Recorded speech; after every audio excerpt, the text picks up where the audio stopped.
It's conference championship week. We have 10-2 Oregon, the victors of the North, or sorry, the South. Um, an 8-1 conference record.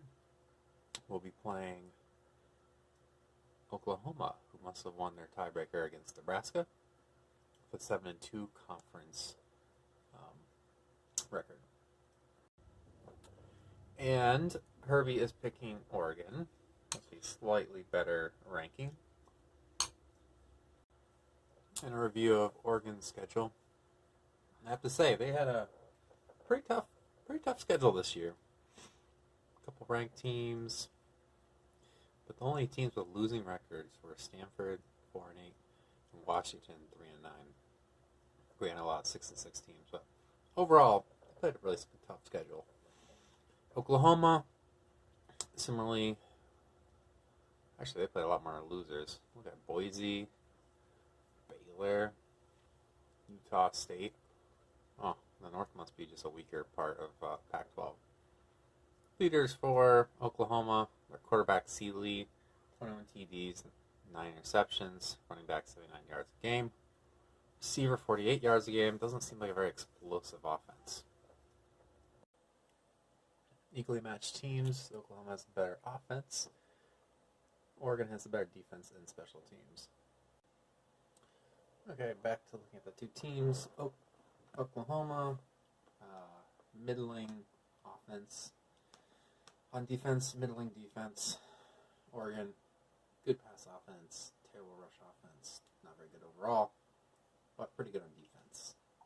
Top players, McCarty, Hill, Jackson. Top players away, Harper, Charles, and Jordan. We're playing in the P capital of the world.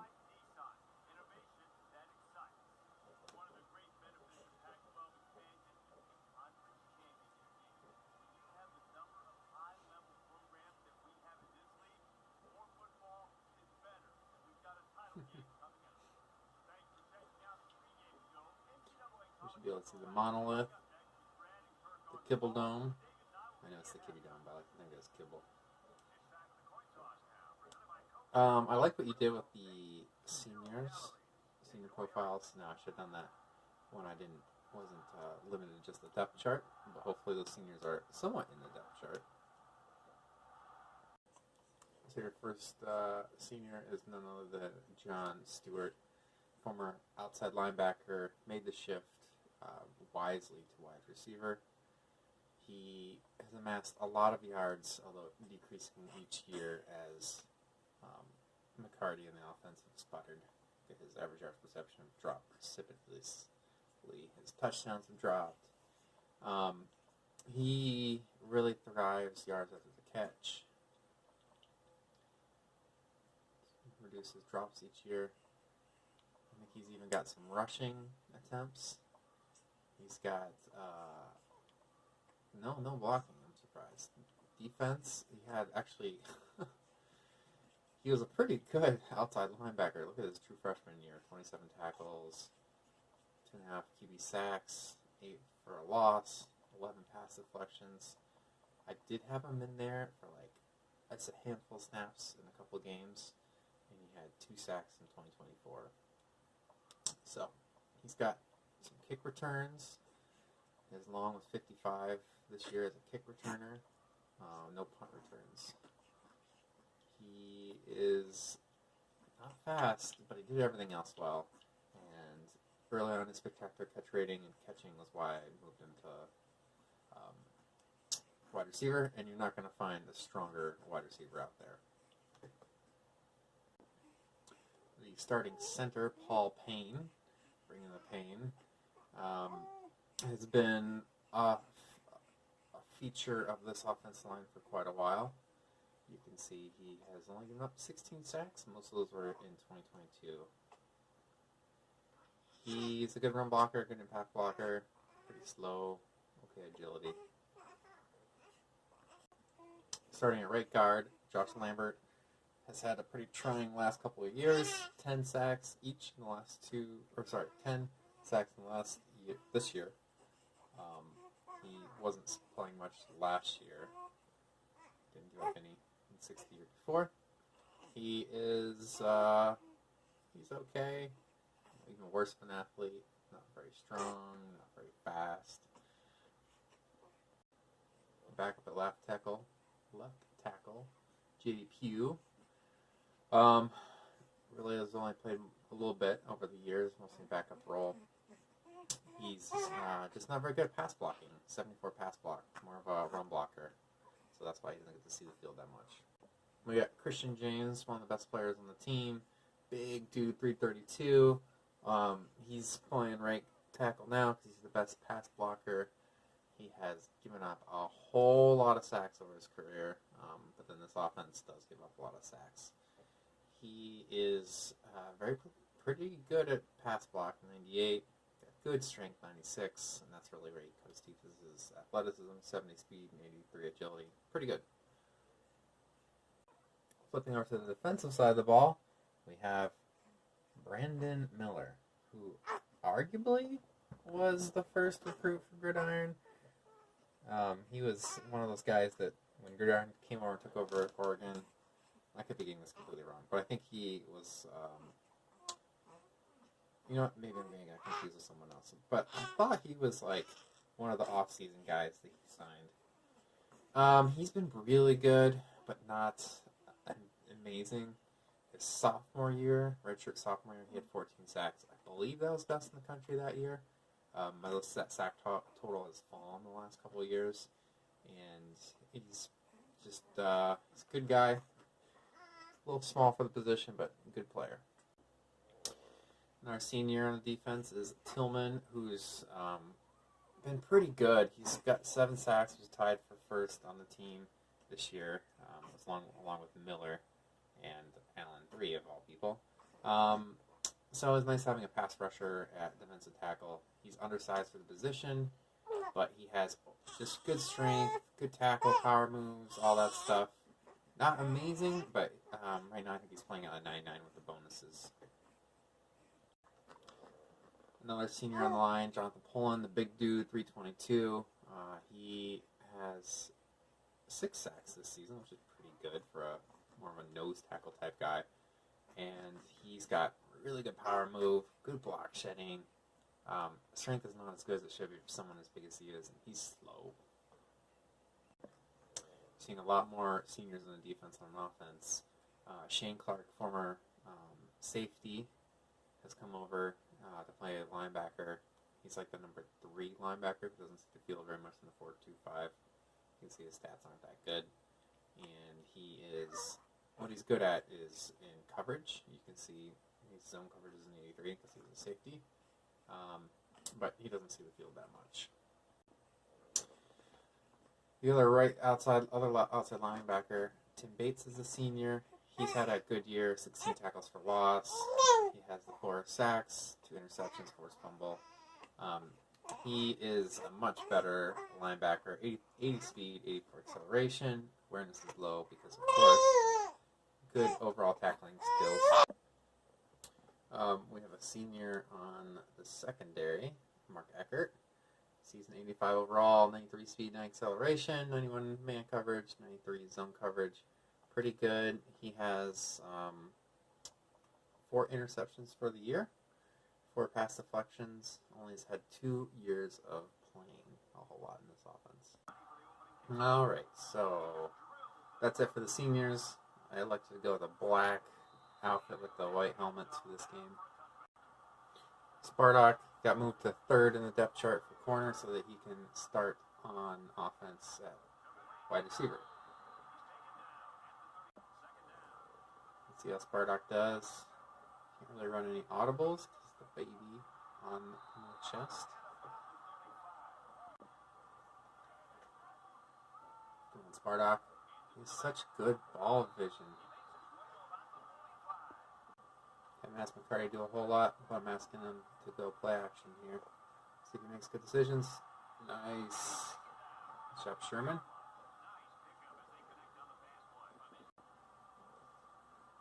And let's give McCarty a chance to use his legs a little bit in this game.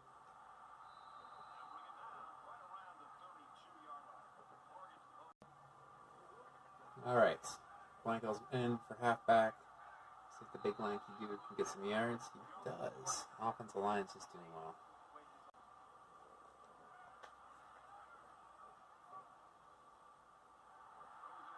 Come on, Stewart.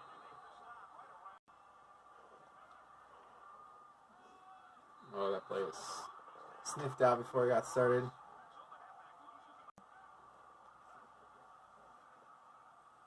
Oh, that's not where that ball is supposed to go. That's a good win for Army. I'd say they're going to the national championship. Zal made his field goal as expected. Oh, where are you going, guys? This guy has his invisibility cloak on.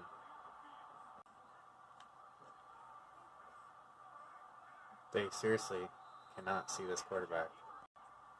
Gonna have to go into a zone coverage to just make sure someone's there to make the tackle when he runs past everyone else.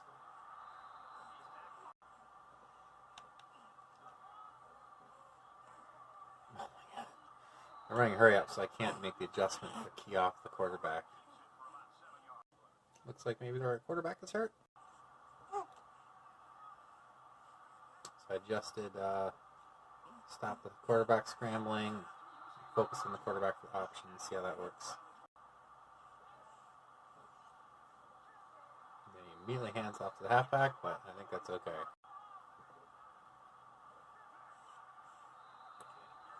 Finally getting some stop being first downs every time they have a snap.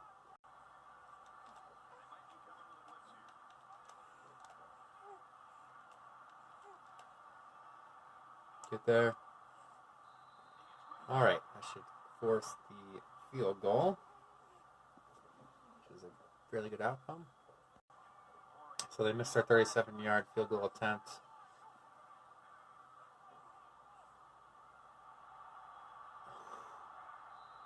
That was a really funny play. We gotta look at that in the replay. So Spartak, not a very good route runner. I sent him on a streak, just going straight through the end zone. And he does this weird little joggy thing. And he does make his catch, but that was pretty funny.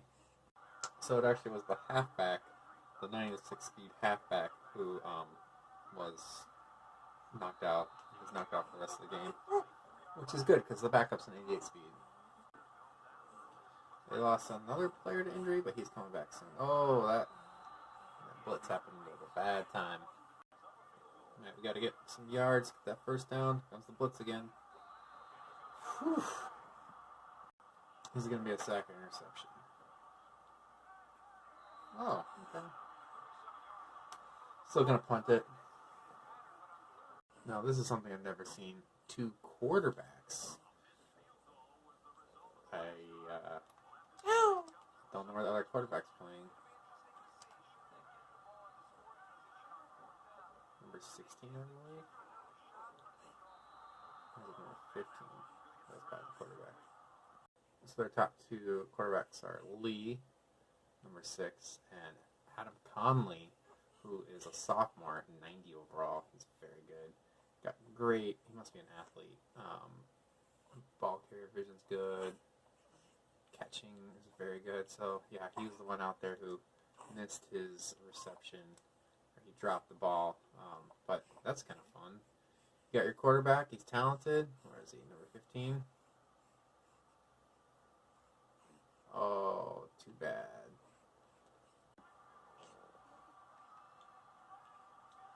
Can't key the pass at this point because I'm too afraid of. Ooh, into the monolith. Never to be seen again. I'm going to try to keep everything in front of us on this play. Hope the defensive line does some stuff. Make the tackle. Whew. I don't think they're going for it. Not there on the field. So I totally missed it, but Zorro's actually back like a week early from his injury. Here he is. She has some fresh legs. And then Zorro after his, oh my goodness, his pass rush. Got to change up my offense here. All right, we're going to keep Blanco in to block. So they're probably going to blitz again. Chef Stewart, senior, doing what seniors do.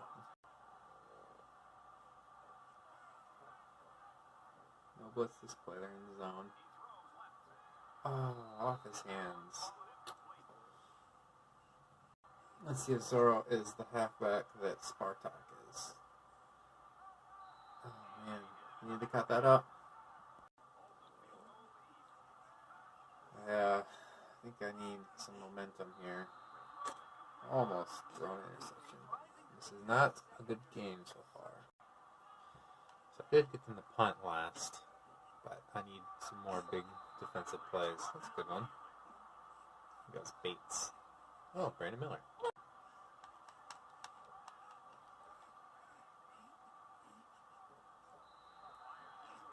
Both teams aren't passing very well. I think that was their quarterback receiver also losing track of the ball. Oh, that was a weird screenplay. Definitely didn't work well. Is that Poland out there? Or Tillman? Whoever that was knew exactly where that ball was going. Tillman. Alright, got great field position. If I don't get at least a field goal out of this, it'll be a huge disappointment. Come on, McCarty. We got to stumble forward. Okay. This play could work. Oh, get behind the big dude. Just follow the big dude. That's right. First down.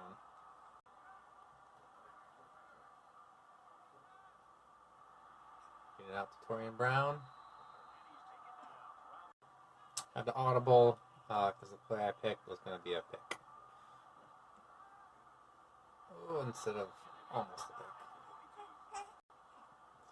You know, there's some plays where some of the wide receivers' routes aren't meant to be thrown to. They're just meant to occupy someone. Well, I think McCarty would throw those, and those would be like pick sixes because they're like a little hitch. All right, we're gonna have to try to throw for this. Zoro isn't getting it done. Hold on to it. Don't have a ton of confidence. Probably should be managing the clock better also. Okay, let's go goal line. We'll run some clock off. Follow your blocks. I think Zoro might be too fast, and the blockers don't get set up by the time he gets to him. I don't know. Alright, Ashley Corn Toter. Okay, let's get this play off. Right there, right there. Oh, don't go out of bounds, Chad. We're real close. I got 5 seconds left. We're gonna just sneak this in with the former Heisman Trophy winner. Yes. I don't know how that took no time, but whatever.